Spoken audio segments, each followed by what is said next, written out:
পাদের বাচ্চা পাদ, চল কাঠগড়ায় চল। মহামান্য আদালত, আজ কাঠগড়ায় দাঁড়িয়ে আছে একটি পাল। এই পাদের কারণে কাল আমার তারাবির নামাজ হয়নি।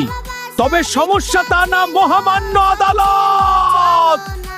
এটি আসে মূলত নামাজের নিয়ত করার পর, অজু করার পর 10টা মানুষের সামনে কিংবা বন্ধুদের সাথে আড্ডা দেওয়ার সময়। কেন রে, এই সময়েই কেন আসতে হয় তোকে? আমরা কি কিছু বুঝি না?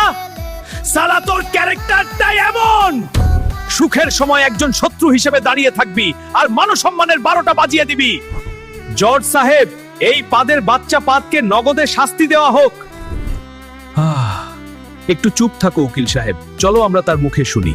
হ্যাঁ, আমি দোষী, কিন্তু একটা কথা মনে রাখবেন সবাই, যতদিন পর্যন্ত আপনারা ভাজা পোড়া খাবার খাবেন কিংবা খাবার খাওয়ার পর দীর্ঘ সময় ধরে পেশাব পায়খানা বন্ধ রাখবেন, ততদিন পর্যন্ত আমি আপনাদেরকে এভাবেই কষ্ট দেব। কারণ আমি জানি আপনারাই আমাকে সৃষ্টি করেন, কিন্তু আমি তো আপনাদের কথা মানি না। কতক্ষণ আটকায় রাখতে পারেন? 5 মিনিট, 10 মিনিট, তারপর কোনো দিক দিয়ে ছুটে আসি, বুঝতেই তো পারেন না। আর তাই যদি জীবন সুন্দর করতে চান তাহলে নিয়ম মেনে চলুন, সতর্ক থাকুন।